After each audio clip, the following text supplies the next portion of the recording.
La parole est à Monsieur Hugo Bernalicis pour une durée maximale de 15 minutes. Vous avez la parole. Merci, Monsieur le Président. C'est donc la motion de la dernière chance pour vous rattraper, chers collègues de la majorité, et finalement peut-être essayer d'entendre, d'écouter, de donner suite à la manifestation des professionnels du droit, des avocats, des magistrats, des greffiers, des personnels de la protection judiciaire de la jeunesse, des fonctionnaires du ministère de la Justice, des associations de défense des justiciables, d'accès au droit, des étudiants en droit aussi qui étaient là et qui vous réclament le retrait de ce texte séance tenante et l'ouverture d'un grand débat sur la justice dans le cadre de votre grand débat. Madame la garde des Sceaux, Madame la rapporteure, Monsieur le rapporteur, mes chers collègues, parler de la justice n'est jamais aisé. Ce qui est sûr, c'est qu'il faut prendre garde à ne pas réduire cette question à de simples considérations budgétaires ou de gestion de flux. Et votre réforme, Madame la garde des Sceaux, marquera profondément notre justice. Je le crois sincèrement, car votre projet de justice va conduire à faire grandir le sentiment d'injustice dans notre société. La majorité à l'Assemblée s'est d'ailleurs félicitée d'un projet faisant fi de l'opposition des professionnels de la justice, soi-disant au profit des justiciables. Mais il fait également fi des justiciables. En effet, je crois fondamentalement que cette justice dégradée et appauvrie, que vous maintenez dans votre projet de loi, est un brûlot contre notre démocratie. Ça a été dit par ma collègue précédemment, Valérie Rabault, qui a rappelé les chiffres de la cote de confiance en la justice. Et nous ne sommes pas les seuls à la France insoumise à partager cette analyse. Cette justice, votre justice, est rejetée fortement par les avocats, magistrats, greffiers, conseillers d'insertion et de probation. Nous ne doutons pas de leur jugement, ni de leur sollicitude à faire fonctionner ce service public malgré les conditions actuelles déjà dégradées. En particulier, les magistrats et greffiers ne supportent plus de faire toujours plus avec moins d'effectifs ou autant d'effectifs. Votre détestation des agents de l'État n'entame pas leur sens de la justice et, en tout état de cause, n'a pas entamé aujourd'hui leur mobilisation qu'il faut saluer. Lors des débats en commission, Madame la Ministre, vous avez repris une formule de Goethe indiquant à chacun que vous n'étiez ni angélique ni diabolique. Et en effet, vous défendez juste un projet libéral, somme toute assez classique, qui se cache sous le dogme du pragmatisme budgétaire et technocratique. Vous défendez une justice qui perd son monopole d'État au profit de plateformes non régulées.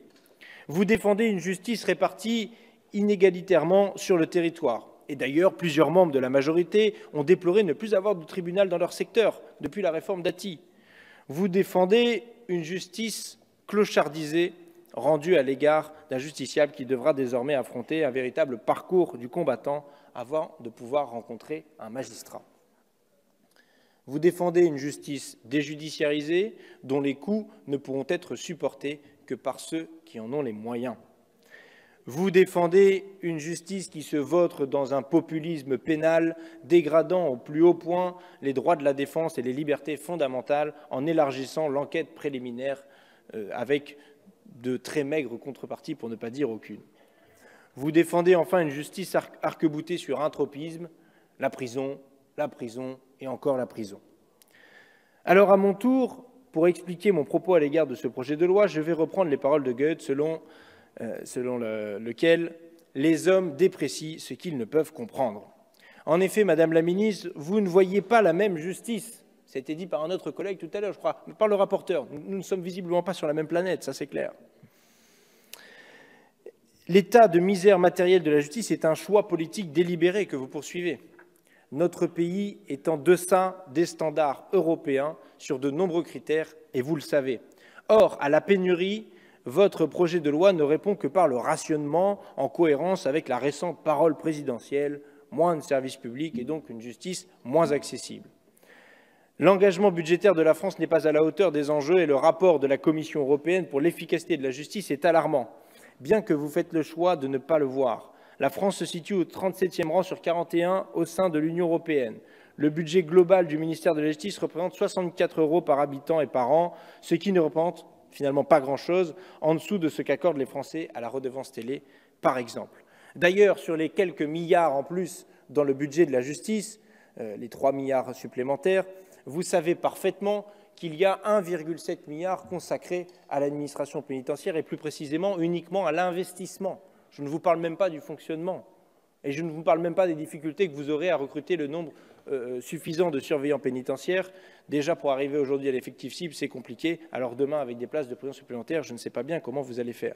Si on ajoute à ça le demi-milliard que nous avons sur le futur logiciel, on comprend donc bien pourquoi il ne reste plus au budget sur la partie judiciaire que quelques clopinettes pour arriver tout juste à quoi? À ce qu'on promet depuis des années, l'effectif cible. L'effectif cible en nombre de magistrats, de greffiers, de conseillers pénitentiaires d'insertion et de probation. C'est ça l'horizon, l'effectif cible, sachant même que l'effectif cible en question est déjà sous-évalué par les mêmes professionnels, ce qui m'a d'ailleurs été rapporté lors de l'audience solennelle à la cour d'appel de Douai, où les réquisitions étaient assez sévères. Du coup, des conséquences en découlent. Nous manquons de juges pour rendre la justice. Nous manquons cruellement de procureurs, situant la France avant-dernier des 47 pays du Conseil de l'Europe, alors même que les procureurs ont d'immenses prérogatives. Ils requièrent et dirigent les enquêtes judiciaires et votre projet accentue aveuglément cet état de fait, dans l'attente d'un drame à la Outreau pour les procureurs peut-être. Pour les justiciables, les conséquences sont multiples. À la lenteur et l'engorgement des tribunaux, vous répondez d'une part par la privatisation, qui dégrade la notion de justice, et d'autre part par la déshumanisation via le recours déraisonné et déraisonnable à la visioconférence. À l'heure où l'on crie à l'injustice dans notre pays, votre projet de loi, Madame la garde des Sceaux, répond en aucune façon aux revendications légitimes de nos concitoyens et de nos concitoyennes. Ce projet de loi n'améliore pas la justice française, il l'adapte au peu de moyens que ce gouvernement, visiblement anti-robe noire, lui octroie. L'augmentation du budget n'est due qu'à la seule force de la construction de prisons qui, dans une cohérence répressive, il faut le dire, plie sous le poids d'un populisme pénal dont j'ai déjà parlé tout à l'heure, qui est révélateur de notre époque. La France insoumise porte, quant à elle, un projet de justice dont l'objectif est de réaliser, car ça doit être un objectif qu'on doit tous partager, l'harmonie sociale. Une justice dont la vocation est de corriger les inégalités, qui deviennent des injustices si elles empêchent les individus, en particulier les plus défavorisés, d'y faire face. Car si les individus sont égaux en droit, l'État ne doit pas tenir pour acquis qu'il le soit en fait, et c'est à la justice qu'il en revient ce rôle. Ne l'oublions pas, la justice est le garant d'une paix sociale fondée sur l'équilibre et la raison. D'ailleurs, je vous renvoie à la discussion générale en première lecture sur ce texte, où je m'étais attelé non pas à critiquer votre texte, Madame la Ministre, mais plutôt à proposer un texte alternatif. Voyez bien qu'il y a plein de propositions dans le pays, et je sais que les avocats, je sais que les magistrats ont fait des tas de propositions dans ce débat qui ne sont pas arrivées dans ce texte, et c'est pourquoi ils étaient, encore une fois, je le répète, massivement mobilisés aujourd'hui, et j'étais à leur côté avec grand plaisir. J'entends tout à l'heure le collègue Mazard se plaindre des majorités précédentes. Où est passé mon tribunal supprimé par la réforme Dati? Excellente question. L'augmentation budgétaire ne servira donc pas à me rendre mon tribunal, devrait-il poursuivre? Eh bien non. Eh bien non, parce que ça coûte cher les places de prison. Nous devrions pourtant être en train de discuter avec passion de l'implantation de nouvelles structures, de se dire 1,7 milliard viennent d'être débloqués pour rouvrir des palais de justice et pour remettre sur pied les actuels, pour en faire des palais de justice du XXIe siècle. Oui, je pourrais même vous faire vos éléments de langage. Eh non, ce n'est pas ce que poursuit ce projet de loi.